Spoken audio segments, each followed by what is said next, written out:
4-8. Uy! Nakapag-break ka na ba? Nakapag-relax ka na ba? Saan ka man nagtatrabaho, mapa-opisina man o work from home o mula mismo sa pwesto, sasabayan namin ang break time mo. Sasabayan namin ng mga balita at komentaryo, mga panayam ng mga taong viral ngayon. DZRH Break Time!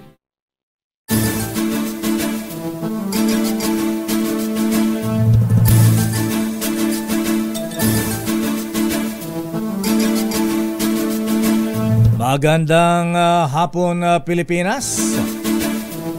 Ako po si Deo Macalma. Ako naman, Thea Petro Corpuz. At narito ang headlines ng ating mga balita ngayong araw ng Martes, 28 ng buwan ng Nobyembre. Good news, 28,000 na trabaho alok ng Department of Labor nationwide sa kanilang job fair sa Disyembre. Bad news naman, buwanang worker contribution ng PhilHealth members tataas ng 5% sa 2024. Presyo ng itlog posibleng tumaas. Price manipulation sa lokal na bigas iniimbestigahan ng Department of Agriculture. 5.768 trillion pesos national budget asahang pipirmahan ni Pangulong BBM bago magtungo ng Japan. Magjajapayuki ang Pangulo. Pangulong Bongbong Marcos sa pa-Japan sa Disyembre para dumalo sa ASEAN na Japan Friendship Cooperation Commemorative Summit. Malacanang kapwa hinimok ng Kamara at Senado na makipagtulungan sa ICC. Oh. Ayaw ni Vice President Inday Sara Duterte Carpio. Samantala, Red Sea pinadedeklarang high-risk zone ng Department of Migrant Workers para matiyak ang kaligtasan ng mga Pinoy seamen. Christmas convoy patungong Ayungin Shoal sa West Philippine Sea pinayagan ng NSC. Philippine National Police binalaan ng publiko laban sa online shopping scam ngayong panahon ng Kapaskuhan. Isa sa mga suspect sa nanloob sa isang pawn shop sa Cebu kinumpirmang NPA ayon yan sa PNP Cebu.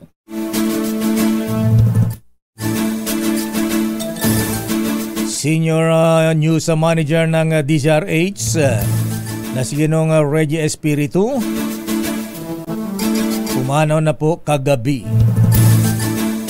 At ngayon sa detalye na ating mga balita. Abay, para sa mga tambay, makinig kayo ha. May alok na 28,000 jobs ang Department of Labor and Employment nationwide ngayong papasok ng buwan ng Disyembre. Ito ay bahagi ng job fair na ikakasan ng DOLE sa iba't ibang panig ng bansa. Ayon kay Labor Secretary Benny Laguesma, isasagawa ang job fair sa 21 sites sa 15 region kung saan alok ang 28,136 na bakanteng trabaho. Kabilang sa mga alok na trabaho ay customer service representatives. Ano yan, bakit? Ano yung customer service representatives? Yan sa call center lakay. Ganun ba yan? Thank you for calling. Kineme.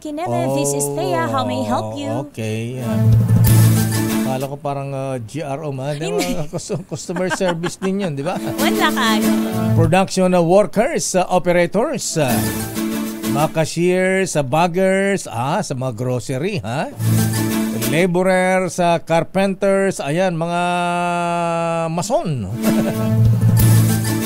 Pintor, mga painters, casino dealers, at service crew. Paano mag-apply, Secretary Benny? Intayin po yung job fair. Maghanda na kayo ng maraming resume. Ayan. Yan. Tsaka yung biodata. Yan. Tsaka lagyan nyo ng picture yung maganda. Oo. Tsaka gandahin nyo yung, yung isasabihin yung resume, ha? Samantala, tataas na ang worker contributions sa Philippine Health Insurance Corporation sa susunod na taon. Ayon kay PhilHealth Acting Vice President of Corporate Affairs Group Ray Balenya, magiging 5% kada buwan ang contribution kapag nasunod ang schedule. Paliwanag ni Balenya, maging direct o indirect contributor ay tataas. Ang kaltas sa dating 4% ay magiging 5%. Ang pagtaas ng naturang porsyento ay para matugunan ang enhancement naman sa benefits na nauna nang napatupad noon. Pinangangambahan naman ng Philippine Egg Board. Meron palang ganito. Philippine Egg Board na posibleng tumaas ang presyo nito kung gagawing per kilo ang bentahan ng itlog.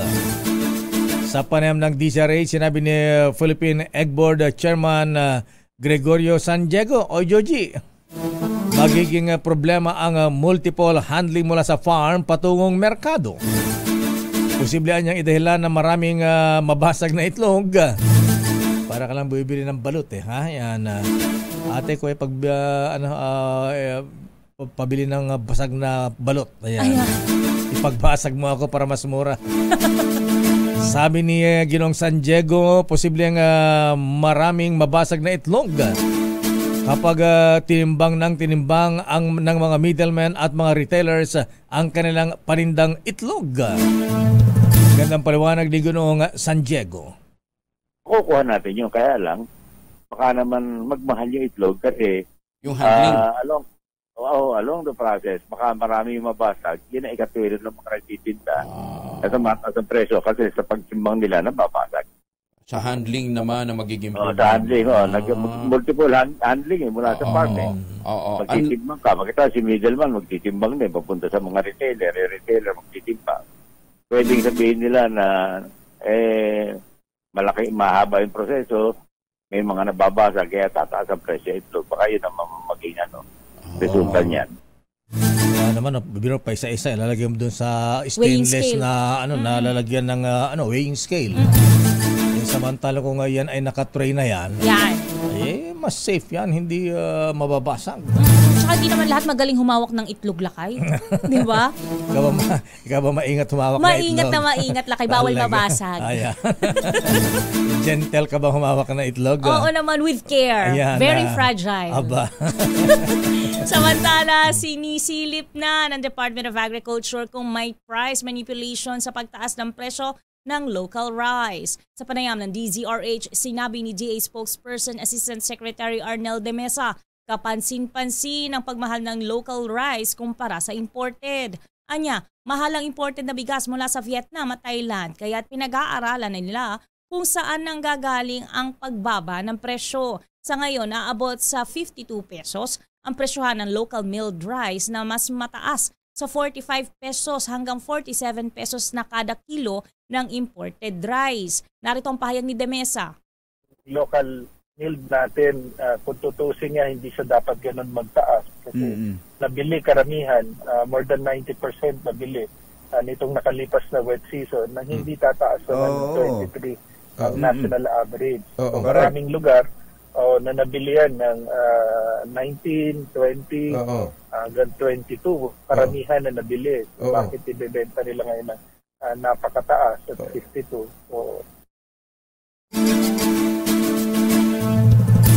May bago ng spokesman ng DA. Samantala, pinag-iingat ng Philippine National Police ang mga mamamayan sa pamimili online ngayong holiday season. Ayon kay PNP Public Information Office Chief Colonel Gina Fajardo, dapat maging mapanuri ang lahat dahil sa pagkalat ng mga online shopping scam ngayon. Kaugnay nito ng lobas na pag-aaral ng Asia Scam Report 2023 kung saan nanguna pa ang Pilipinas. Nakakahiya. Sa may pinakamatas na kaso ng online scamming sa buong Asia. Abiso ng PNP, suriing mabuti kung lehitimo ba ang online store na pinagbibilhan bago i-check out ang mga produktong nais bilhin. At mungkay din ni Colonel Fajardo na kung bibili online, Kailan ay yung COD? Ayan. Cash on delivery. Cash on delivery, Miss Thea. Kaya lang, pagka yung iba yata, ayaw naman ng COD, di ba? Ako lakay, mas gusto ko yung paid na. Kasi kung may problema, i-refund na lang sa akin. Di mas maganda kung COD. At least kung dineliver siya, nakita mo ang problema. Kawawa yung rider lakay. Yung rider ba ang magbabayad doon? Oo, may ipit siya. Alin mas gusto mo? Kawawa yung driver o kawawa ka? Hindi na lang ako bibili. Walang pabili pala. Auto pass. Alang yung mga scammer na yun. Samantala, magpapakalat ng dagdag na puwersa ang Manila Police District sa mga matataong lugar simula sa mga susunod na araw. Ayon kay MPD Chief Colonel Thomas Ibay, maximum police visibility ang ipatutupad sa Divisoria, Quiapo at Avenida na dinadagsa para mag-Christmas shopping. Ito'y bilang paghahanda na rin para sa seguridad ng mga motorista at mamimili sa Maynila. Kasabay nito, lilinisin din ng MPD ang mga illegal vendors sa mga kalsada at sisiguruhin ang maayos na daloy ng trapiko. Abay, dapat maging alerto ang ating mga kapulisan. Sino ba ang NCRPO Chief Mr. Reggie Espiritu? Mr. Ray Sibayan pala, ha? Ayan, dapat trabaho to ng NCRPO, ha? Abay, dapat magbigay ng direktiba sa mga police director sa police districts dito sa Metro Manila. Tama. At siya mismo, ayan yung gayahin niya si ikot siya. Gayahin niya si General Gilor Eliazar, former PNP chief. Dahil sa sipag at galing niya, ha? Abay, kahit hindi siya kilala ng Pangulong Digong, ayan, siya ang inappoint na PNP chief noon. Oo. Malay mo kung magpagit ang gilas din itong chief ng NCRPO kung sino man siya. Abay, baka matuwa ang presidente. Pa-retire na si PNP Chief General Acorda. Umangat. Baka ito ang ipalit. Ayan. Gaya niyo po sa Muntinlupa, PNP Mahabigan, ha? Ayan, abay, nung Lunes ba o last week, nagulat ako, Sister El, may mga kumakalat na mga parang miyembro ng SWAT. Oo, nakamotor sila. Ikot-ikot sila. Riding in tandem. Ayan. Imikot-ikot. Riding in tandem. Naka-SWAT uniform. Naka-mahaba, Armalite. Ha? Umiikot. Siguro ganyan. Police visibility ang kailangan natin, Dial Acorda, sir. Ha? Abay, kung sino bang NCRPO? Ayan. Siguro ang PNP chief na lang magbigyan ng direktiba sa mga... Actually, hindi lamang dito sa Metro Manila, nationwide. Ha? Lalo sa mga mataong lugar para at least pagka nandiyan ng mga pulis, feeling safe ang ating mga kababayan. Lalo't ang daming ngayong mga hold-upper, ha? Ayan, ang daming manloloko. Tama ba itong ginugol ko, lakay? Sino? Jose Nartates Jr. Ayun. General Nartates, sir. Ayan, siguro po mag-ikot din kayo, ha? Mag-ikot din kayo, sir, at atasan yung mga police director sa Metro Manila. Magpakalat po ng mga pulis. Ayan, lalo sa mga shopping malls. Yan, totoo yan naman. At hindi lang sa shopping malls, mag-ikot kayo, magronda. Ha? Ayan, para po para ma-preempt yung mga nagbabalak ng hindi maganda. Mangingimi sila, lakay. Nagbabala isang environmental group sa mga bibili ng Christmas lights ngayong holiday season. Sa pag-monitor ng Ecoways Coalition sa Binondo, Manila, marami sa mga ibinebentang Christmas lights na naman ay walang Philippine Standard Mark o Import Commodity Clearance Sticker. Ibig sabihin nito ay hindi umano dumaan sa tamang proseso ng sertifikasyon ang naturang mga produkto at maaring hindi ligtas gamitin ng publiko. Ayon sa Ecoways, naglalaman din ng mataas na antas ng lead ang karamihan sa binili nilang Christmas lights na delikado rin sa kalusugan. At hindi lang yan, mga misis, ha? Ayan, huwag niyong pairalin ang pagiging Boholano at Ilocano, ha? Apay ngay. Huwag kayong bibili ng mga buy one take one na ng mga Christmas lights, ha? Nagsuspark mag-isa. Abay, kumikislap na mag-isa yan, ha? Abay, baka mamaya hindi na nakasaksak, kumikislap pa yan, delikado. Bilang ilaw, lakay, apoy pa ang ibibigay. Baka magbuga pa na apoy yan, delikado. Huwag magtipid, ha? Ayan, pagka ganito po ang pinag-usapan na Christmas lights na sinisindan pa yung iba magdamag. Oo, delikado. Samantala, maaaring lagdaan na ni Pangulong Ferdinand Bongbong Marcos Jr. ang 5.768 trillion pesos na budget para sa taong 2024 bago siya umalis papuntang Japan sa Disyembre. Ito ang naging pahayag ni Finance Secretary Benjamin Diokno sa briefing sa palasyo ngayong araw. Nakatakdang magtungo sa Japan si Pangulong BBM para sa ASEAN-Japan Friendship and Cooperation Commemorative Summit sa December 16 hanggang 18. Ayon kay Diokno, sapat ang oras para mapirmahan ito ng Pangulo, lalo na't aprobado na ito sa Kongreso.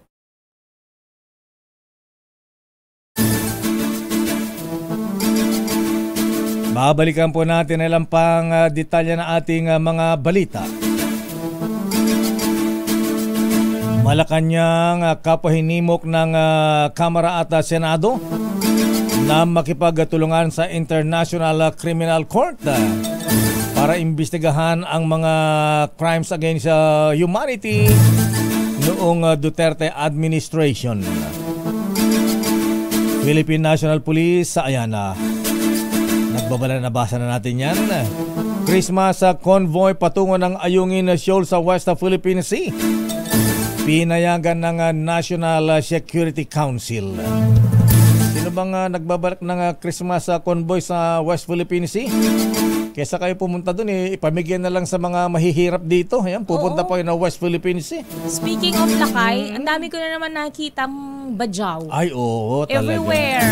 Sinabi mo, ha? Samantala, isa sa mga suspect na nang hold up sa isang pawn shop sa Cebu. Miyembro ng New People's Army ayon sa PNP Cebu. Talaga. Ang detalye po ng mabalitang yan sa ating pagbabalik sa ating palatuntunang Break Time. RH Break Time. Oras Ninong Cesar Lee, Mr. Michael is my guy. Ninang Doktora Isa Suntay, alas 4:25. Pero di bale, andito naman ako, di ba? Mas mahal mo ako kaysa sa Christmas card, di ba? Pero meron pa akong isang regalo sa'yo. Ibubulong ko sa'yo. Do you know that I love you very, very much?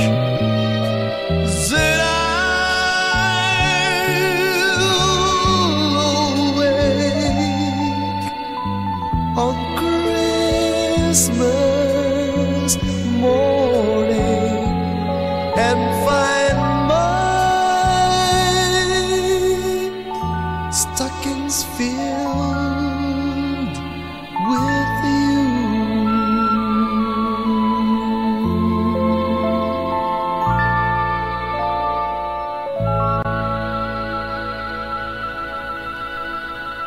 Christmas, Miss Thea. 27 na lang. Ayan. Ninong Lakay Day yung makalma. Christmas na lang, wala na Merry kasi malungkot tayo. Nawalan tayo ng mabait na kaibigan at kasama. Oras sa Miss Thea. Ganap ng alas 4:32. Nasa ating linya mahabigan isang cyber security analyst. Abay, para po sa mga nabiktima o kaya mahilig sa online shopping, abay, hinga tayo ng tip, mga guide ba? Para hindi po tayo mabigan ng mga scammer sa online shopping. Nasa ating linya si Ginoong Arta Samaniego. Kamag-ang bato ko yung Cornelio Juna Samaniego, sir. Mr. Arta Samaniego, sir, magandang hapon po sa inyo at Merry Christmas. Magandang hapon po at Merry Christmas sa mga nakikinig at mga nanonood ng iyong programa. Ayan, alam po nyo, Mr. Samaniego, sir, ayan, kasama nga lang sa balita namin kanina, abay, may mga nabibiktan pala ng online shopping scam. Ano po ba ang mga dapat nating tandaan para hindi po tayo maging biktima, Mr. Samaniego, sir? Opo, base sa pag-aaral na ginawa ng Global Anti-Scam Alliance, ang Pilipinas ang isa sa pinakamataas o ang pinakamataas na nagiging biktima ng online shopping scam. Ito yung shopping. So, iba pa 'yan sa mga nabibiktima sa mga yung job offer scam, dun sa mga investment scam. Pero sa buong Asia, 11 na bansa po ito.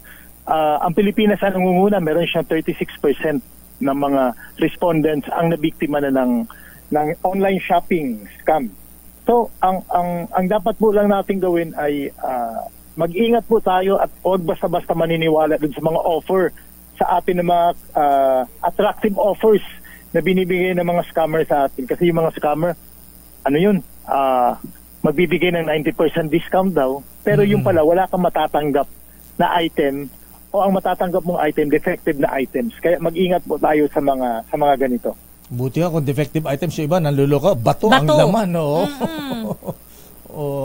So anyway, hindi po ba sapat na basihan po yung may mga review kung minsan di po ba, Mr. Samaniego, sir? Hindi ba siya reliable?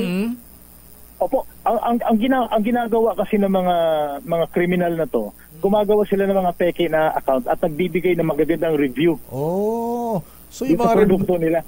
So yung mga magandang review pala hindi pala garantisado yun. Fabricated din. Alang yan, Opo, kaya dapat natin tandaan pag nakakita tayo ng mga offer na yung nakakainganyo talaga, mga attractive offer.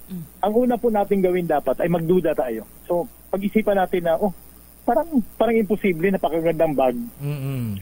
Tapos 100 lang o 200 lang. So, ito yung pag-isipan natin. Dapat magduda tayo. Yun yung una nating gawin, magduda. Ang pangalawa po nating dapat gawin, magdamot tayo. So kung tunay na buhay, hindi naman tayo nagbibigay kagad ng pera dun sa pag di natin nakikita yung produkto. Hindi tayo nagbibigay dun sa mga tao na kilala lang natin na walang produktong pinapakita. So kailangan nating magdamot. Bukod sa magduda, kailangan nating magdamot. At ang pangatlo po, kailangan natin mang-isnab. Hindi masamang mang-isnab. Matuto po tayong mang-isnab ng mga bagay na ino-offer sa atin na hindi ka panipaniwala talaga. Sobrang ganda ng mga offer nila. At ang apat po na pwede natin gawin ay magsumbong po tayo. Kasi pag di tayo nagsumbong, ang mangyayari, yung mga mahal natin sa buhay, yung mga kakilala natin at mga kaibigan natin, yun yung susunod na may scam. So magsumbong po tayo, pag na-scam tayo, tumawag sa 1326. I-dial po natin yung 1326 at merong sasagot sa inyo ng mga cybersecurity professionals ng CICC kung saan i-refer kayo sa law enforcement agencies. Pwede sa PNP, pwede sa NBI, at minsan pwedeng doon mismo masosolve yung problema mo. 1326 po, magsumbong po tayo. 24/7 po ba yan, Mr. Samaniego? Baka mamaya dial kami ng dial na ganyan pagka nag-ring babaan o kaya dial number 2. Ganun ba? Mahaba pa. Wala po. Parang credit tao card. po yung sasagot sa inyo. Tao po yung sasagot sa inyo. AI. At kung hindi mo sila makontak, pwede pumunta po kayo sa Scamwatch Pilipinas na Facebook page o website, scamwatchpilipinas.com. Pwede kayo mag-report through SMS or through Facebook Messenger. So kakausapin, may sasagot po sa inyo doon. Bakit po kaya parang naging gullible yung mga Pilipino? Kasi ilang percent po yung sinabi ninyo? Tayo nangunguna 36%. Number 1 sa Asia. Oo. Diba? Opo. Number 1 tayo sa Asia. Masakit man pakinggan. Ito maraming nagalit sa akin na bash ako nung sinabi kong nagpapauto karamihan sa atin. Oo nga, bakit? Kasi po, ang Pilipino by nature madaling magtiwala. So madali siya magtiwala. At ang mga scammer po, itong mga cybercriminal, meron silang 3 bagay na tinatarget sa atin. Una, yung curiosity natin. Napaka-curious natin. Pag sinabing, 70% off, i-click agad natin yun. Napaka-curious natin. Totoo kaya ito, kiniklik natin. Ang pangalawa, yung fear o yung takot. Sinasabi ng mga scammer na to na, pag di mo binayaran yan sa GCash o sa Maya, ibibigay namin yan sa iba kasi limited offer yan. Pangalawa yung takot. Ang pangatlo naman yung pagkagahama natin, yung greed. Ito yung tinitira ng mga scammer na nangihinayang tayo, ang laki na matitipid ko. Kailangan bilhin ko kagad to. Hindi nila alam, scam na pala yun.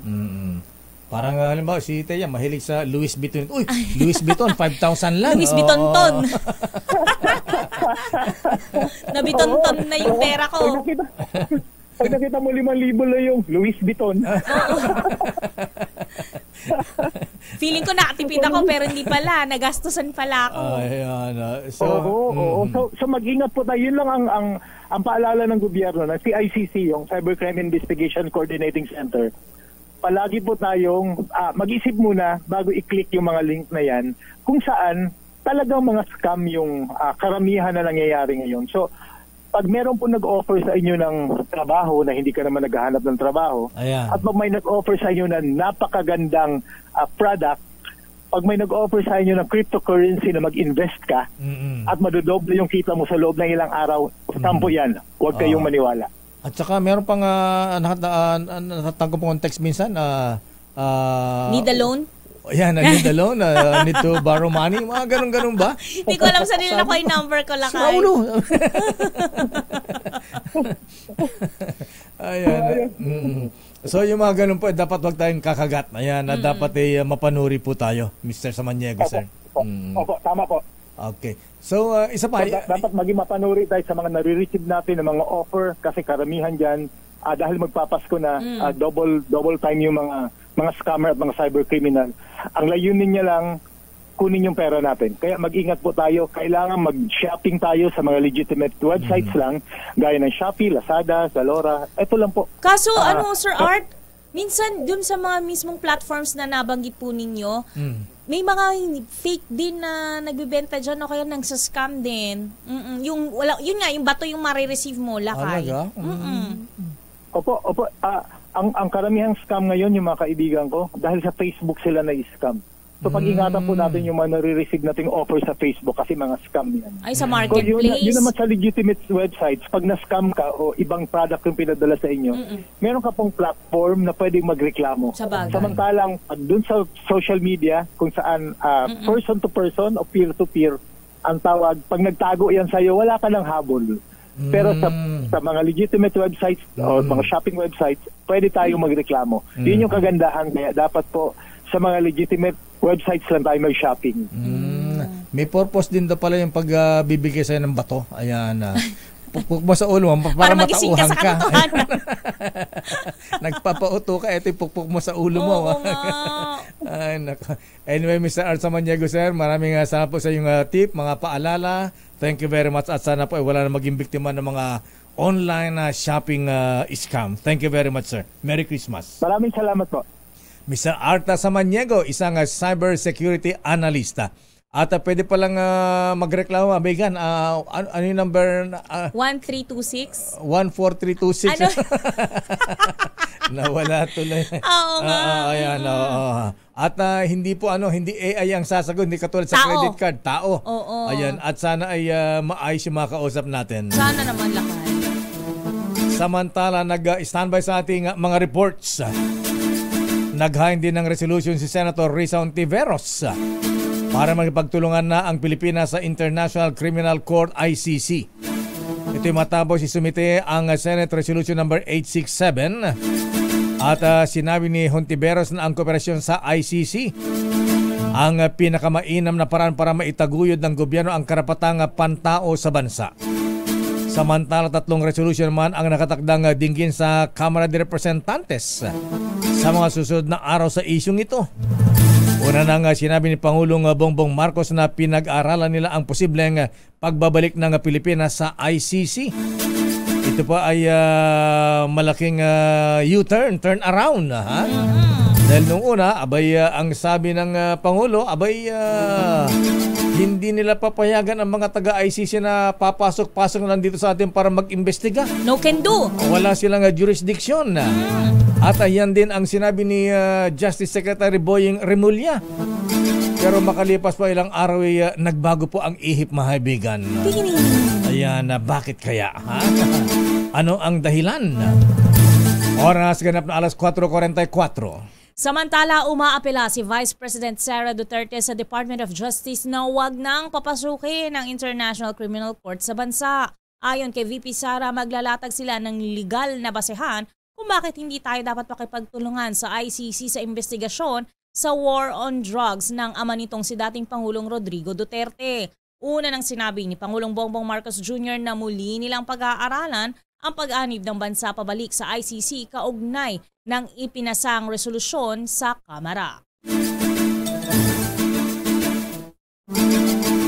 Sa kaugnay na balita, sinabi naman ni Senate President Juan Miguel Zubiri na ingay lamang ang likha ng Senate Resolution number 867 na inihain ni Senator Risa Hontiveros sa Kamara o sa Senado.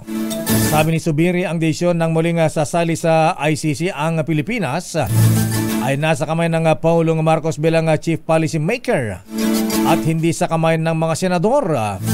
Bagamat sinasabi naman ni Senator Bato de la Rosa na ang ganito usapin ay dapat ay dumaan sa Senado katulad ng mga tratado o treaty. Para naman kay Senator Amy Marcos, may gusto lamang daw manggulo. Kaya't naghahain sila ng mga resolution pabor sa ICC. Sa iba pang balita, iminungkahi ng Department of Migrant Workers sa pag-aralan ang pagdedeklara bilang high-risk zone ang ilang bahagi ng Red Sea para sa mga Pinoy. Kaugnay ito ng magkasunod na hijacking incident sa Gulf of Aden at sa Red Sea kung saan hawak pa rin ng Yemeni group na Houthi ang 17 Pilipino. Ayon sa DMW, nakikipag-ugnayan na sila sa mga employers ng mga seafarer sa maritime sector tungkol sa panukalang ito. Una nang kinumpirma ni DMW Undersecretary Hans Leo Kakdak na nailigtas na ng United States Navy ang 2 Pinoy na sakay ng MV Central Park na na-hijack sa Gulf of Aden. Samantala, sabi ni Foreign Affairs Undersecretary Ed De Vega, posibleng panawagan para pumanig sa mga Palestino ang sanhi ng mga hijacking incident.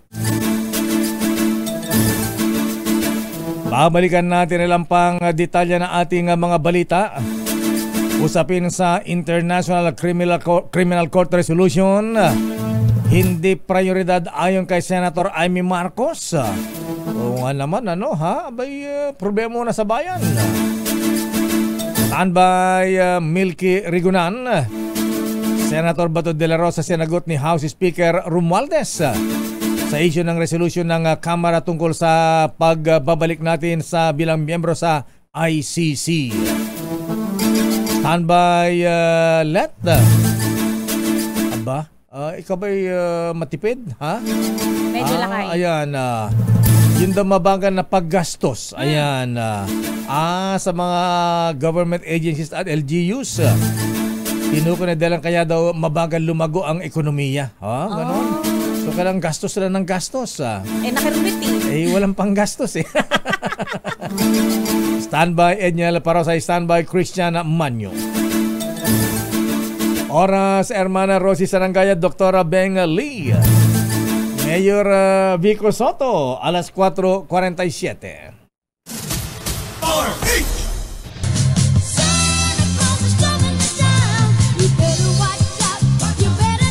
Oras, Ninang Thea. Kulang-kulang 10 minuto bago mag-alas 5. Bago ang mga reports, batiin ko lang itong mga Santa Claus ng bayan. Ninong birthday boy ay Kuyang Admiral Romy Nebres. Happy birthday, Kuyang Sir. Nelson De Villa, Joey Reyes at Vincent Chong. At ang perennial Lady Golf Champion Renz Aldegar, happy birthday. Oy Kuyang Manny Kakdaka. At Mr. Jojico, oy Mr. Senator, happy birthday. Pagbati mula sa Sandigan 82. Batiin ko na rin lakay, nakatutok daw sa atin si Lola Wilma Palacol at si Teresita Pecho. Abay, Wilma Palacol. Ayan, Wilma, anong Ilocano ng Palacol? Hindi ako pero Palacol, di ba yung yung axe sa Ingles. Ayan. At congrats nga pala kay Mr. Nuts Boy, Alex Kidlat Haleko, ha? Ba't tinawag kong Alex Kidlat, Tinamaan ito ng kidlat pero nabuhay si Miss Thea, ha? Namit ko na ba ito lakay? Isa ba ito sa mga friends mo? Iba pa to? Hindi pa namin. First time ko lang na-meet ito, ha? Kaya lang parang pusa siyam ang buhay nito, ha? So, -1? -1. Tinamaan ng kidlat, cancer survivor, nakaligtas sa drug racing, balentong yung kanyang kotse, buhay pa rin. Wow. Ayan, good morning Mr. Dutch Boy, Alex Kidlat Haleko. At ito lakay din, yung taga Fredritz Barbershop na sina Dennis Lagitaw at Tan Lumansok and Emerda Mercadal na suking-suki daw ng DZRH TV. Oy, maraming salamat po. Ayan. Sabi yan ni Uncle Dagol ng Love Radio. Sa ating mga report sa usapin ng International Criminal Court Resolution, hindi priority ayon kay Senator Amy Marcos. So nga naman, dami-daming problema pa ng bayan ha. Aris number 28, Raymond Adpas, please come in. Raymond. Mayor Mistea, hanap away lang ang mga resolution na inihain sa Kamara de Representantes at sa Senado na nanghihimok sa Malacanang na papasukin na ang ICC o International Criminal Court upang imbestigahan ang war on drugs ng dating administrasyon. Ito ang deklarasyon ni Senador Amy Marcos matapos ihain ni Senador Risa Ontiveros ang Senate Resolution 867 pabor sa ICC. Ayon kay Senador Amy, hindi ito prioridad sa ngayon na napakaraming problema ang bansa. Pangunahin ang mataas na presyo ng mga bilihin gaya ng bigas na nasa 60 pesos na kada kilo. Sinabi ni Marcos na malinaw ang naging pahayag ng kanyang kapatid na si Pangulong Bongbong Marcos na tutuloy ito sa pagpasok ng ICC dahil sa usapin ng jurisdiction. Narito si Senador Amy Marcos. Sa palagay ko, sa dinami-dami ng problema ngayon na ang maayos na bigas ay nasa 60, na ang mamayan ay talagang hirap na kumayod, napapasok tayo sa Pasko, hindi ito mahalaga. Bakit ito ang ginagawang pinaka-importanteng bagay sa ating bansa ngayon? Parang hindi napapanahon at lihis sa kailangan ng ating mga taong bayan.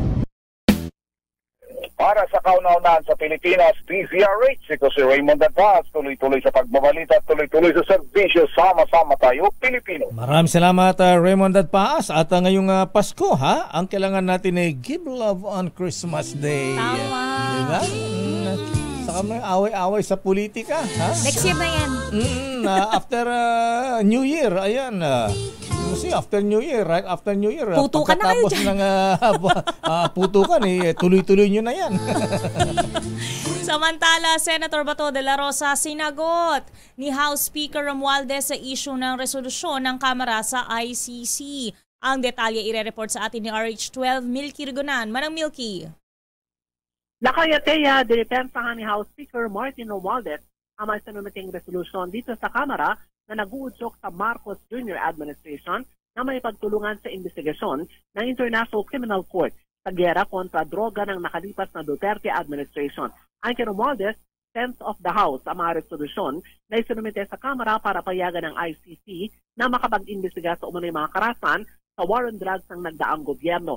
Sabi ni Romualdez, magkakaroon ng Kamara ng tama at sapat na panahon para sa hearings kaugnay ng mga resolusyon. Sa pamagitan nito, may ilalabas na mga argumento ng mga pabor at kontra kung papayagan ba na mag-imbestiga ang ICC sa war on drugs at mga alegasyon ng extrajudicial killings. Una rito, kwenesyon ni Senator Ronald Bato de la Rosa ang timing ng mga ICC resolution dito sa Kamara dahil sa natuon naman niya ito nang magkaroon ng gusot sa pagitan ni na House Speaker Martin Romualdez at Vice President Sara Duterte sa usapin naman ng confidential at ng intelligence funds. Para sa kauna-una sa Pilipinas, DZRH, ako si Neil Gregonan.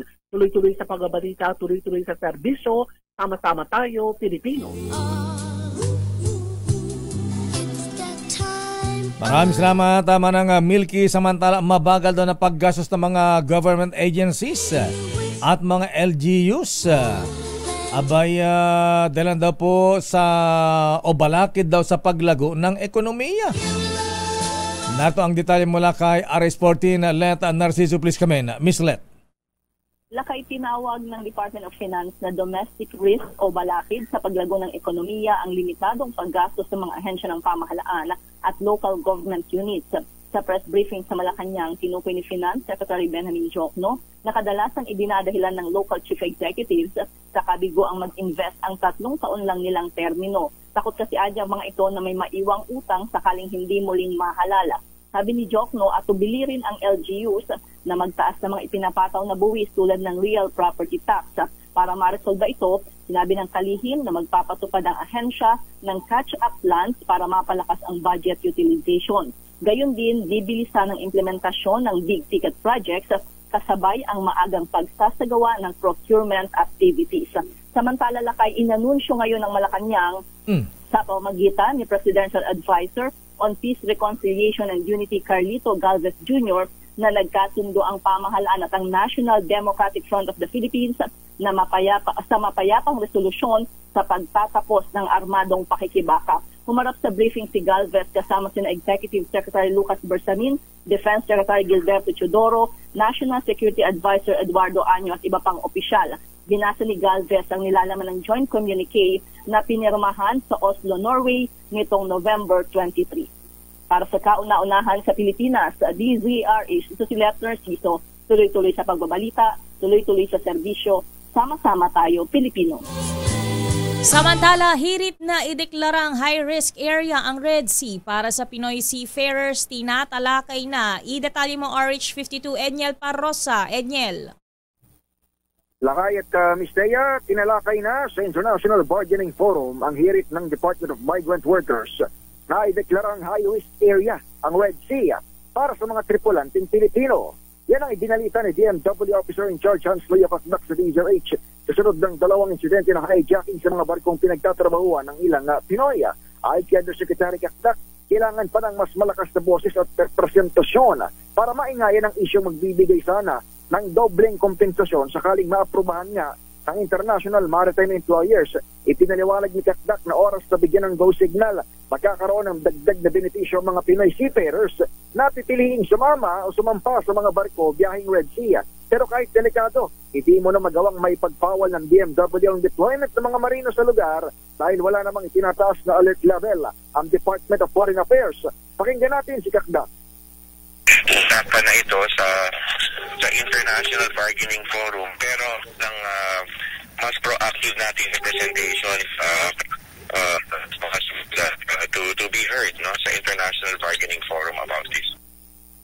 Ligtas na umano ang dalawang Pinoy na sakay ng MV Central Port na na-rescue ng US Navy sa Gulf of Aden habang nanatiling maselan kung tawagin ni Kakdak ang negosasyon para mapalaya naman ang 17 pang Pinoy na sakay ng Galaxy Leader sa pang-hijack na hinihinalang konektado sa gera sa Israel. Para sa kauna-unahan sa Pilipinas, DZRH, ito si Edniel Parrosa. Tuloy-tuloy sa pagbabalita, tuloy-tuloy sa serbisyo. Sama-sama tayo, Pilipino. Maraming salamat, Edniel. Samantala, Philippine Coast Guard mas paigtingin pa ang patrol operations laban sa iba't ibang maritime crimes ngayong holiday season. Arrest number 8, Christian Manyo, please come in. Christian. Lakay ay paigtingin pa nga ng Philippine Coast Guard ang patrol operations nito sa karagatan ngayong holiday season. Maritime crime, kabilang ng piracy, theft at robbery na nangyayari sa karagatan. Ito'y kasunod ng insidente ng lakawan sa katubigang bahagi ng Manila International Container Terminal sa Manila Bay Anchorage area kamakailan, kung saan ilang safety gear sa tabapang essential vessel equipment ang nawala sa MVG Crown at MV Han sa Colombo. Kaugnay nito ay pinag-utos na ni PCG Commandant Admiral Ronnie Gavan ang mas naikting na presensya ng PCG sa major port terminals, harbors at iba pang waterways sa bansa. Ito'y para matiyak ang kaligtasan at seguridad ng mga pasahero maging namako sa karagatan ngayong holiday season. Para sa kauna-unahan sa Pilipinas, DZRH, ito si Christian Manyo. Tuloy-tuloy sa pagbabalita, tuloy-tuloy sa serbisyo. Sama-sama tayo, Pilipino. Samantala, sa iba pang balita, pinayagan na ng National Security Council ang planong Christmas convoy ng isang grupo sa Ayungin Shoal sa West Philippine Sea. Sa isang statement, binawi ng NSC ang nauna nitong pagtabla sa ating ito coalition dahil sa panganib na maipit ang mga sibilyan sa harassment ng China. Pero nilinaw ng NSC na bawal ang mismong paglapit sa nakasadsad na PRP Sierra Madre kabilang sa papayagan ng paglayag sa bisinidad ng Ayungin Shoal hanggang sa iba pang island features na may nakadeploy na sundalo. Maghahatid ang koalisyon ng supply sa mga Navy personnel ng Pag-asa Island na sila namang mag-turn over ng mga regalo sa BRP Sierra Madre. Samantala, miyembro ng New People's Army ang isa sa mga suspect sa pagnanakaw o pang-hold up sa pawn shop sa Cebu City. Sa panayam ng DZRH kay Police General Anthony Aberin, Regional Director ng Police Regional Office 7, sinabi nito na pinangalanan ng isa sa dalawang suspects na kailang naaresto ang kasama na dating miyembro ng NPA. Nakulong na rin ito ng 7 taon ang nasabing suspect na dating rebelde. Sinabi pa ni General Aberin na 8 hanggang 10 ang suspect sa robbery kabila ang driver ng motor at pulang kotse na pinagkargahan na mga baril at ang kanilang mga ninakaw. Ganito ang paliwanag ni General Aberin. NPA yung may po siya, tapos natin na pong nakulong and nakulong po siya ng 7 years, then nakalaya po. NPA, sir, dating member ng New People's Army? Yung binanggit na pangalan po nung isang suspect po na nahuli natin. Actually po yung isang suspect na nahuli natin ay may standing warrant of arrest po for murder. Samantala, maring itinanggi ng National Bureau of Investigation o NBI na tauhan nila ang nanlima sa tindahan ng alahas sa Cebu City. Sa isang pahayag, sinabi ni NBI Region 7 Director Patricio Bernales Jr. na batay sa kanilang pakikipag-usap sa mga witness, walang narinig ang mga ito na nagpakilala bilang NBI agents ang mga suspect. Personal na binisita ni Bernales ang Oro Sugbo Pawn Shop and Jewelry para mag-imbestiga. Dagdag pa na opisyal, may ipinapakita rin silang marking o badges na nagpapatunay na sila ay taga-NBI bago magkasa ng operasyon. Hindi kita malilimutan. At muli pa tayo nagpapahayag, nagpahayag ng kalungkutan sa pagyapo ng isang kasama po natin dito sa DZRH.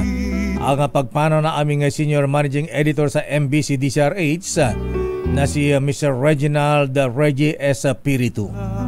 Si Reggie Mahabigan ay binewaan ng buhay kagabi sa edad na 54 matapos magkaroon ng heart attack. Bago maging Senior Managing Editor ng DZRH, si Reggie ay nagtrabaho rin sa isang newspaper, News Today, at DZXL Radio Mindanao Network. Ang labi ni Reggie Espiritu ay ibuburol simula mamayang gabi diyan po sa Manila Memorial Park sa may Sukat, Parañaque. Wala pang itinakdang petsa kung kailan po ang libing na aming kasamang si Mr. Reggie Espiritu. At maraming salamat po sa mga nagpapabot ng pakikiramay at malaking kawalan po sa amin dito sa DZRH. Ang aming kapatid, kaibigan, matalik na kaibigan, Mr. Reginald Reggie Espiritu. Paalam, Reggie, hanggang sa muling pagkikita.